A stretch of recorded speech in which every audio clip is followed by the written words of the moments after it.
आपके अपने YouTube channel education सरोवर में बहुत बहुत स्वागत करता हूं। जैसा कि आप जानते हैं कि पिछली वीडियो में हमने भौतिक विज्ञान की एक क्लास शुरू की थी, जिसमें हमने आपको इलेक्ट्रोस्टैटिक के topic charge and electric field के बारे में बताया था और उसमें हमने चार्ज की डेफिनेशन और चार्ज होता क्या है और चार्ज के फॉर्मूले के बारे में बताया था। अब इसी वीडियो को आगे बढ़ाते हुए हम चार्ज से ही स्टार्ट करते हैं बैकअप के लिए। ठीक है, चार्ज यानी कि इलेक्ट्रिक चार्ज के बारे में पढ़ा था। इलेक्ट्रिक चार्ज यानी कि विद्युत आवेश, विद्युत आवेश यानी विद्युत आवेश की डेफिनेशन बताई थी मैंने। Number of free electron in conductor यानी कंडक्टर का मतलब था चालक और फ्री इलेक्ट्रॉन का मतलब था हमारा मुक्त। यानी कि अगर हम डेफिनेशन की बात करें इसकी, किसी भी चालक में फ्री इलेक्ट्रॉनों की संख्या आपका आवेश कहलाता। अगर हिंदी में है तो ये होगी और अंग्रेजी में number of free electron in the conductor is called charge. ये तो डेफिनेशन होगी मेटल के अकॉर्डिंग, उसके कंडक्टर के। अगर मेटल की बात करें, किसी भी मेटल में नंबर ऑफ यानी एक्सेस ऑफ इलेक्ट्रॉन या डिफिशिएंसी ऑफ इलेक्ट्रॉन यानी इलेक्ट्रॉन की कमी और इलेक्ट्रॉन की वृद्धि क्या कहलाती है? आपकी विद्युत आवेश। यह बात आपके समझ में आ गई। अब इसी टॉपिक के बाद हम स्टार्ट करते हैं कि चार्ज की प्रॉपर्टीज यानी चार्ज के क्या क्या गुण हैं। ठीक है, उसके बारे में हम जानते हैं। ठीक है,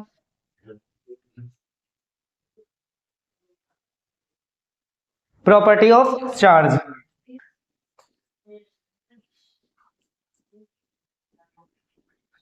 प्रॉपर्टीज ऑफ इलेक्ट्रिक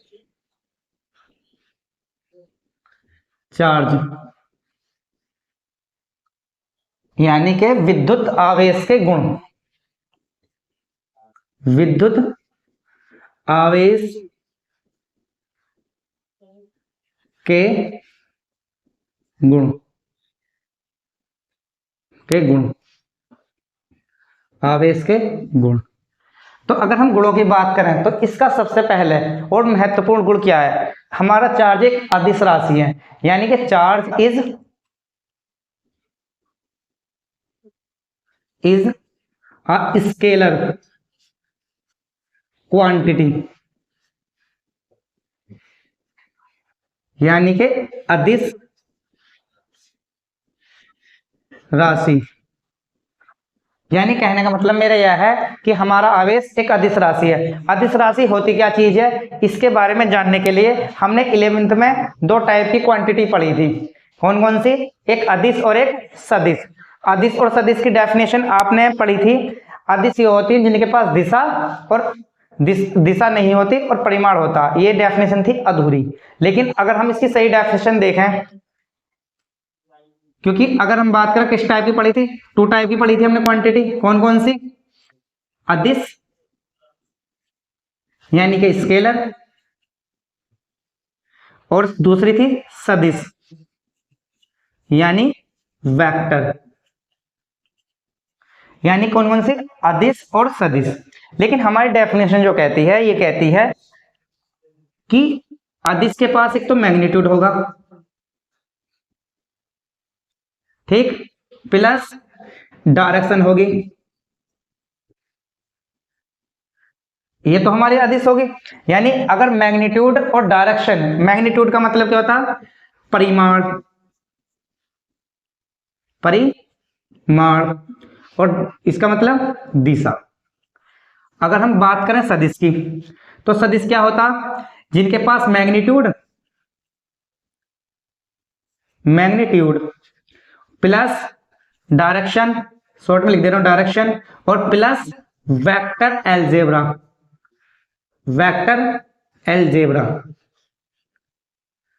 यानी वेक्टर एलजेब्रा लो। ठीक, यानी कि अगर हम बात करें कि वेक्टर वे राशि होंगे जिनके पास मैग्नीट्यूड होगा, डायरेक्शन होगा और वेक्टर एलजेब्रा लो को फॉलो करेगा, हमारे क्या कहलाती है? सदिश राशि कहलाती हैं। अब हमने इसकी डेफिनेशन 11th की क्यों फेल कर दी, क्योंकि 11th में ये बताया था कि जो आपके पास अदिश राशि है उनके पास डायरेक्शन नहीं होती, लेकिन चार्ज क्या है, एक अदिश राशि है और इसके पास डायरेक्शन होती है। आपने देखा होगा 3 देखा होगा, 3 mu C plus 2 mu C देखा होगा। तो ये जो प्लस और माइनस है क्या बताते हैं, डायरेक्शन। लेकिन क्या है, डायरेक्शन है जब भी ये क्या है आपका अदिश है। क्यों, क्योंकि इसके पास मैग्नीट्यूड तो है ही, डायरेक्शन है, लेकिन वेक्टर अलजेब्रा को फॉलो नहीं करता। ये बात समझ में आ गई। क्या हुआ हमारे पास स्केलर की डेफिनेशन, वे राशि जिनके पास मैग्नीट्यूड डायरेक्शन होता है वो क्या कहलाती हैं, अदिश। लेकिन सदिश वे राशि जिनके पास मैग्नीट्यूड डायरेक्शन और वेक्टर अलजेब्रा के नियमों को पालन करती हैं क्या कहलाती हैं, सदिश। यह बात आपके समझ में आई। यानी कि इसकी पहली प्रॉपर्टी होगी चार्ज आपके एक स्केलर क्वांटिटी है। यह बात आपके समझ में आई। अगर हम आगे चलते हैं,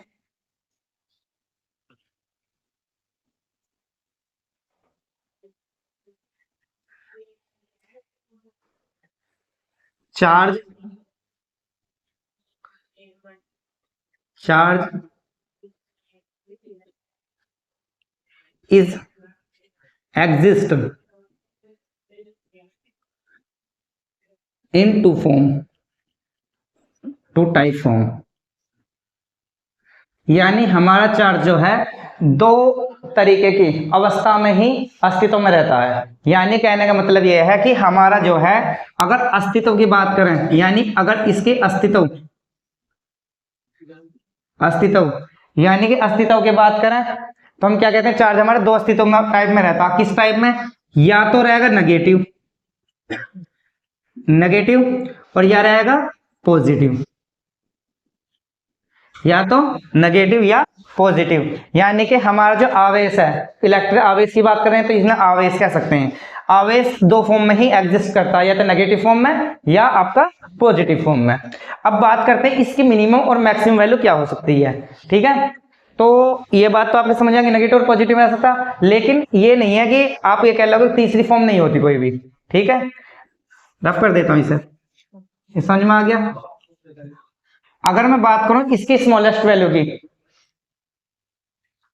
यानी charge the smallest value, the smallest value of charge. अगर हम बात करें स्मॉलेस्ट वैल्यू, तो इसकी भी स्मॉलेस्ट वैल्यू टू टाइप से होगी।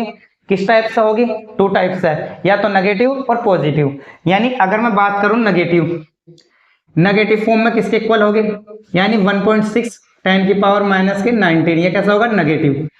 अब ये नेगेटिव है और पॉजिटिव में भी कितनी हो सकती है, 1.6 10 की पावर माइनस के 19 पॉजिटिव, यानी कूलाम।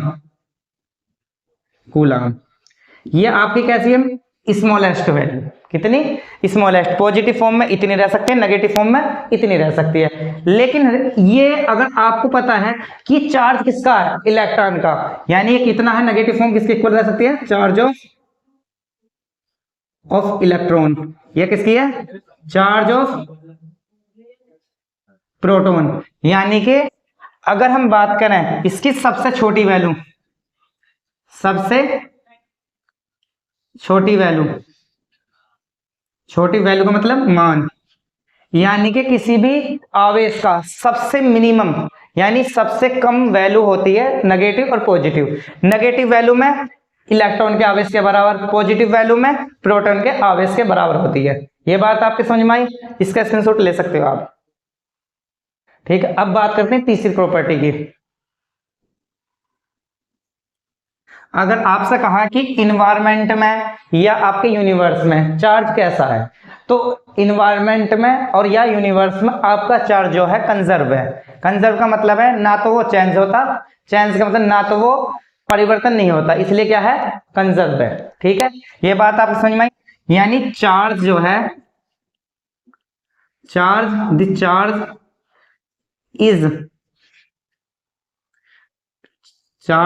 इज नहीं, डज नॉट चेंज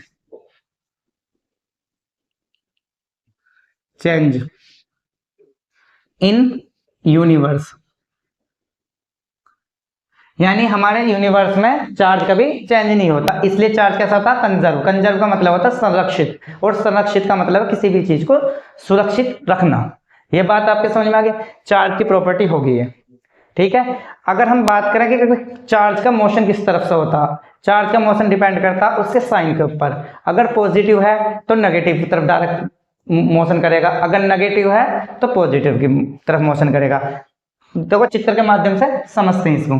जैसे अगर मैं आपसे कहूं ये आपके पास पॉजिटिव है, ये आपके पास इलेक्ट्रॉन है नेगेटिव, तो इसकी डायरेक्शन नेगेटिव से किस तरफ होगी, पॉजिटिव की तरफ को, और पॉजिटिव की नेगेटिव की तरफ को। ये डिपेंड करता है उनके साइन पे, ठीक है। अब बात करते हैं इसकी तीसरी प्रॉपर्टी, मतलब कि इसकी लास्ट प्रॉपर्टी के बारे में, होमोजीनियस और हेट्रोजीनियस चार्जेस। होमोजीनियस और हेट्रोजीनियस।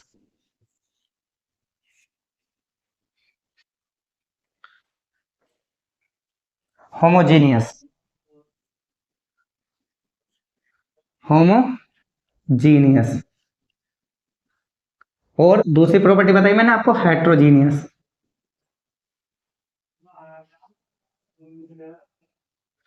अगर हम बात करें होमोजीनियस, होमो का मतलब होता है समान, क्या होता, समान, और जीनियस का मतलब होता है जाति, यानी जाति। अगर हम बात कर रहे हैं समान जाति, यानी कि नॉर्मल भाषा में क्या कहते हैं, सजातीय। क्या कहते हैं, सजातीय। क्या बोलते हैं, सजातीय। होमोजीनियस, सजातीय। सजातीय का मतलब क्या है कि जिनके साइन सेम हो, यानी जिनकी डायरेक्शन सेम जाती हो, यानी प्लस प्लस, माइनस माइनस। अब ये तो प्लस माइनस का मतलब क्या, यानी कि ये तो होगी डायरेक्शन। अब इस डायरेक्शन, इसका मैग्नीट्यूड अगर मैं 5 मानूं और इसका 3 मानूं, ये कैसा हो गया आपके, सजातीय है, क्योंकि इनका मैग्नीट्यूड अलग अलग है। यानी कि प्लस और प्लस, प्लस का मतलब है सेम डायरेक्शन, यानी सेम जाति। आपका मैग्नीट्यूड 5 हो चाहे 3 हो, इसका मतलब 5 और 3 से डिपेंड नहीं करता। अब अगर मैं बात करूं इसका 2 और ये आपका क्या हो 5, यानी इनकी सेम जाती है, ये क्या है आपके सजाती है, ठीक है। ये बात आपके समझ में आ गया, ये आपके सजाती है। अगर हम बात करें हेट्रो, हेट्रो का मतलब विषम, क्या होता, विषम, और जीनियस का मतलब मैंने भी बताया जाति, यानी जिनकी जाति अलग अलग हो। यानी अलग अलग का मतलब कैसा है, यानी एक माइनस हो एक प्लस हो, एक प्लस हो या दूसरा माइनस हो, ये तो आपकी जाति को डिपेंड कर रहे हैं। अब इनके आगे आपका मैग्नीट्यूड यानी 5 हो या 3 हो या 2 हो या 7 हो, ये कैसे हैं आपके सब हेट्रोजीनियस। हम कितनी बात करें, चार्ज की, और चार्ज की यूनिट आप जानते हो क्या है, कूलाम। कूलाम को सी से प्रेजेंट करते हैं, कूलाम का यूनिट है उसे सी से प्रेजेंट करते हैं डो नोट करने के बाद। तो आपको समझ में आया, समान जाति यानी इनके साइन समान हो, यानी प्लस प्लस है या माइनस माइनस, क्या है ये सजाती है। अगर हम बात करें हेट्रोजीनियस की, हेट्रोजीनियस क्या, माइनस के 5 और प्लस के 5, इसका माइनस है इसका प्लस है, ये क्या है आपका हेट्रो, दोनों की जाति अलग अलग है, यानी विषम जाति। और इसका दूसरा नाम क्या है, दूसरा नाम आपका विजातीय, विजातीय। ये आपकी चार्ज की जितनी प्रॉपर्टी है वो होगी आपकी कंप्लीट। यह बात आपको समझ में आई, ठीक है। अब हम इसके नेक्स्ट टॉपिक पे पढ़ते हैं, इन चार्जों के बीच लगने वाला फोर्स। ओके ओके, अब यहां से समझ में आया, ओके। क्योंकि ये चीज क्या है, ये आपका समान जाति को, अब इनके बीच में फोर्स के बारे में पढ़ते हैं, ठीक है। फोर्स, यानी इन फोर्स को किसने इनका डिफाइन करा, उसका साइंटिस्ट का नाम था कूलाम।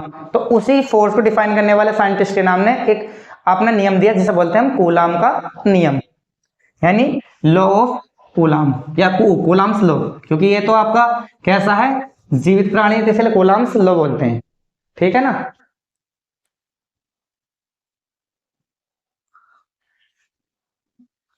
कूलाम्स लॉ यानी कूलाम का नियम, कूलाम का नियम, कूलाम का नियम। अब इसके बारे में हम समझते हैं कैसा होता है कूलाम का नियम। यानी कि कूलाम ने अपने पास से कोई कल्पना करी कि कोई बिंदु आवेश, जबकि एक्चुअल बिंदु आवेश होते नहीं है, लेकिन उन्होंने अपनी कल्पना करी कि दो पॉइंट चार्जों के बीच लगने वाला जो फोर्स है किस किस बात पर डिपेंड करता है। ठीक है, तो अगर हम समझते हैं इसके बारे में कैसा डिपेंड करता है, ये आपके पास एक पॉइंट चार्ज है और एक आपके पास ये पॉइंट चार्ज है, इसका मान Q1 है और इसका मान Q2 है। समझ में आया? यानी Q1 और ये Q2, और बीच की सेपरेशन डिस्टेंस कितनी होगी? सेपरेशन डिस्टेंस होगी आपकी R। ठीक है, अब बात करते हैं कि फोर्स कैसा लगेगा। यानी फोर्स जो होता अट्रैक्टिव हो सकता, रिपल्सिव फोर्स हो सकता, दोनों चार्जों के बीच अट्रैक्टिव फोर्स हो सकता और रिपल्सिव फोर्स हो सकता। तो अगर हम बात करें फोर्स डायरेक्टली प्रोपोर्शनल किसके होगा? प्रोडक्ट ऑफ चार्ज, यानी दोनों चार्ज के डायरेक्टली प्रोपोर्शनल। अगर हम इनवर्सली प्रोपोर्शनल होता, बीच की डिस्टेंस के स्क्वायर के इनवर्सली प्रोपोर्शनल होता। ठीक, ये डायरेक्टली, ये इनवर्सली। अब इन दोनों का मतलब क्या है कि अगर मैं चार्ज का मान बढ़ाऊंगा, यानी वैल्यू इनकी बढ़ाऊंगा, तो फोर्स का मान बढ़ेगा, अगर इसकी वैल्यू बढ़ाऊंगा तो फोर्स का मान घटेगा। ये बात समझ में आ गई? इसका मतलब डायरेक्टली का मतलब ये बढ़ रहा तो ये भी बढ़ेगा, इनवर्सली का मतलब ये बढ़ रहा तो ये घटेगा। ये बात समझ में आई? अगर मैं दोनों को एक साथ लिखूं तो इन्हें कैसा करके लिखेंगे? फोर्स डायरेक्टली प्रोपोर्शनल का साइन होगा Q1 Q2 upon R square. इस साइन को हटाने के लिए K का यूज करेंगे, Q1 Q2 upon R square. ये बात आपके समझ में? यह आपका कूलाम का नियम होगा। कूलाम का नियम, इसके अनुसार डेफिनेशन क्या होगी? मतलब है 2 पॉइंट चार्जों के बीच लगने वाला आकर्षण अथवा प्रतिकर्षण बल उन दोनों चार्जों के प्रोडक्ट यानी गुणनफल के अनुक्रमानुपाती तथा बीच की दूरी के वर्ग के व्युत्क्रमानुपाती होता है। अब के क्या है? इसे बोलते हैं अनुक्रमानुपाती नियतांक। क्या बोलते हैं इसे? अनुक्रमानुपाती नियतांक। ठीक, अब इसे लगाते क्यों हैं? देखो अभी मैंने क्या बात कही कि आपका आवेश बढ़ रहा तो फोर्स बढ़ रहा, लेकिन आवेश कितना बड़ा कि फोर्स कितना बड़ा, इस चीज को डिसाइड करता है आपका के। भाई 1 गुना बड़ा है या 2 गुना बड़ा है या 4 गुना बढ़ेगा तो कांस्टेंट रूप में। ये बात समझ में आई? अब मैं इसकी वैल्यू की बात करूं तो इसकी जो वैल्यू होती है, के की जो वैल्यू होती है, स्मॉल के होता है, इसकी जो वैल्यू होती है कितनी है? 4 पाई एप्सिलॉन 0 के, और ये जो के है ये होता है आपका परावैद्युतांक। परावैद्युतांक, अब परावैद्युतांक का मतलब इंग्लिश में डाई इलेक्ट्रिक, यानी कि परावैद्युतांक ये बताता है कि आपका जो फोर्स है किस माध्यम में लग रहा, जल में लग रहा, धातु के बीच लग रहा, वायु में लग रहा या निर्वात में लग रहा। कौन डिसाइड करता है? परावैद्युतांक। ठीक है, इसका मान हम यहां रख देते हैं तो फोर्स क्या हो जाता है आपका? 4 पाई एप्सिलॉन 0 के Q1 Q2 R बटे R स्क्वायर। अगर हम बात करें वायु की या निर्वात यानी एयर और वैक्यूम की बात करें तो के की वैल्यू कितनी हो जाएगी? 1। क्या हो जाएगी? 1। तो ये क्या हो जाएगा? फोर्स यहां लिख देंगे वायु या वैक्यूम बराबर कितना हो जाएगा? 4 pi epsilon 0 Q1 Q2 upon R square. ये बात समझ में आई?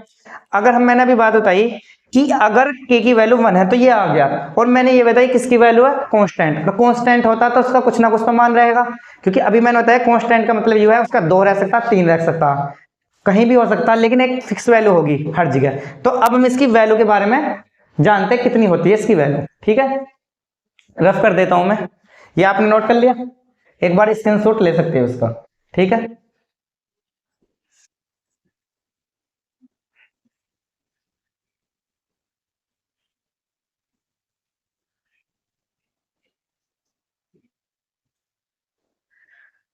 फॉर्मूला क्या है इसका भी मैंने बताया फोर्स का, इससे निकालते हैं 4 pi epsilon 0 Q1 Q2 upon R square. तो इसकी वैल्यू क्या होगी? 4 पाई एप्सिलॉन 0 बराबर 9 गुणा 10 की पावर 9, क्या होगा? अब बात आती है मात्रा की। मात्रा कैसे निकालेंगे भाई? देख, इसका मात्रा निकालना, तो मात्रा कैसे निकालेंगे? फोर्स मल्टीप्लाई, देखो अब डिवाइड में है तो डिवाइड की चीज किस में जाती है? दूसरी साइड में मल्टीप्लाई में। आर स्क्वायर बटे ये आपका मल्टीप्लाई में, इसमें आएगा डिवाइड में, Q1 Q2 किसकी वैल्यू होगी? 4 पाई एप्सिलॉन 0। अब एक बात तो, फोर्स किस में नापते हैं? न्यूटन में। किस में नापते हैं? न्यूटन। और दूरी को किस में नापते हैं? मीटर में। तो स्क्वायर है तो मीटर का स्क्वायर अपॉन Q1 Q2 यानी कूलाम, Q की कूलाम और इसका भी कूलाम, तो ये क्या होगा? कूलाम का स्क्वायर बन जाएगा। यानी सर कैसे लिख सकते हैं? और करके न्यूटन मीटर स्क्वायर पर कूलाम का स्क्वायर। ये बात समझ में आ गई? ठीक है, देखो ये तो बात समझ में आ गई। और ये जो है, अगर हम बात करें इसकी, ये क्या है? ये है आपकी निर्वात की विद्युतशीलता, या कह सकते हैं आपेक्षिकशीलता। यानी अगर मैं बात करूं इसकी, तो इसकी क्या हो गया? निर्वात की विद्युतशीलता। विद्युतशीलता तो क्या होगी? Epsilon not. अब इसका मान भी क्या होगा? क्योंकि आपको बता 4 पाई ये तो कांस्टेंट है, लेकिन एप्सिलॉन नॉट का मान क्या होता? निकालते हैं इसी से। तो 4 पाई एप्सिलॉन नॉट 9 10 की पावर 9 न्यूटन मीटर स्क्वायर पर कूलम स्क्वायर। और एप्सिलॉन नॉट बराबर क्या हो जाएगा? 4 पाई 9 10 की पावर 9, और ये हो जाएगा उल्टा, कूलम पर स्क्वायर न्यूटन मीटर का स्क्वायर। ये बात आपके समझ में आई? अगर मैं बात करूं इसकी, तो अगर मैं इनकी कैलकुलेशन करूं तो C बराबर, अब C नहीं, एप्सिलॉन नॉट, एप्सिलॉन नॉट बराबर, अब 4 पाई, अब जानते पाई की वैल्यू होते 3.14 9 10 की पावर 9। अब इसकी कैलकुलेशन करने के बाद 8.85 10 की पावर माइनस के 12 क्या आएगा? कूलम स्क्वायर पर न्यूटन मीटर। ठीक है, ये बात आपसे समझ में आई? यानी इसकी वैल्यू ये होगी। अब आती है वीमा की, जो सबसे ज्यादा इंपॉर्टेंट है, चाहे नीट का एग्जाम हो, चाहे IIT या आपका एयरफोर्स नेवी हो, या एनी अदर कंपटीशन जिसमें फिजिक्स आती है, उसमें एप्सिलॉन नॉट की वैल्यू का, वीमा का मान और वैल्यू कितनी होते है ज्यादा बार पूछी हुई है। ये तो आपका मात्रक होगा यानी यूनिट। अब बात करते हैं इसकी वीमा की, तो वीमा के लिए हम इसे ऊपर तरफ कर देते हैं। ये तो आपने नोट कर लिया।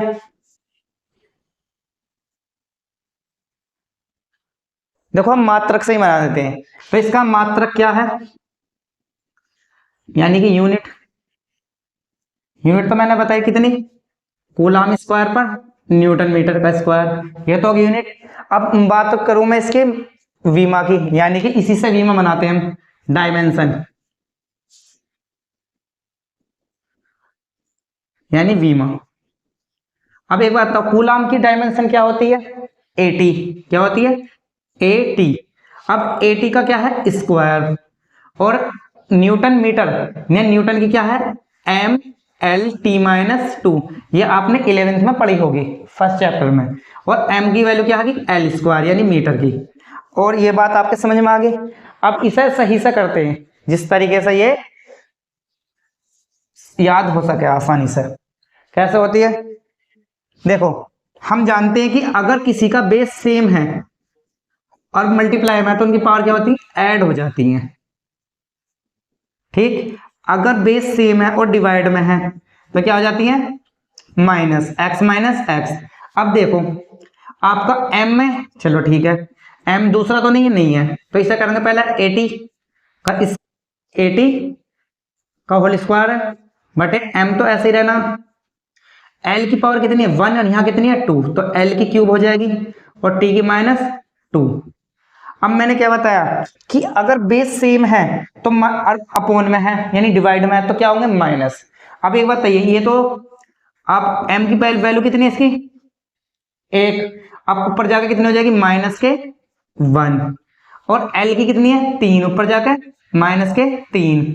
और t की कितनी है आपकी? 2, और 2 ये 4, क्योंकि पावर क्या हो जाती है दोनों, अगर माइनस की है तो माइनस होती है, माइनस है, और माइनस को माइनस करेंगे तो क्या हो जाएगा? पॉजिटिव। और एक क्या? स्क्वायर। ये होगी इसकी डायमेंशन। ये बात आपके समझ में आ गई? ठीक है, नोट कर लीजिए। अब हम इस फॉर्मूले पर एक न्यूमेरिकल देखते हैं जो आपके लिए होमवर्क होगा, ठीक है। रफ कर दो।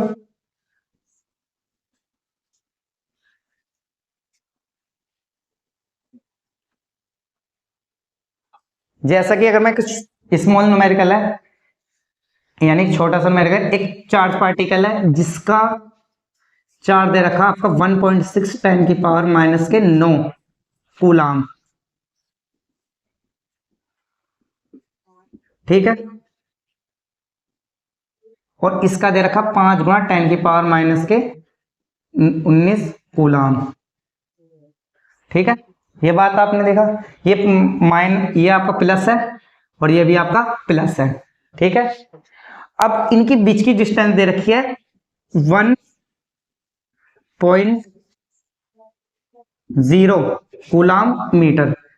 तो अब इसके बीच फोर्स कितना होगा, यानी कि आपका फोर्स कितना होगा, उसकी प्रकृति कैसी होगी, इसे आप करके दिखाना और कमेंट बॉक्स में लिख देना उसका आंसर।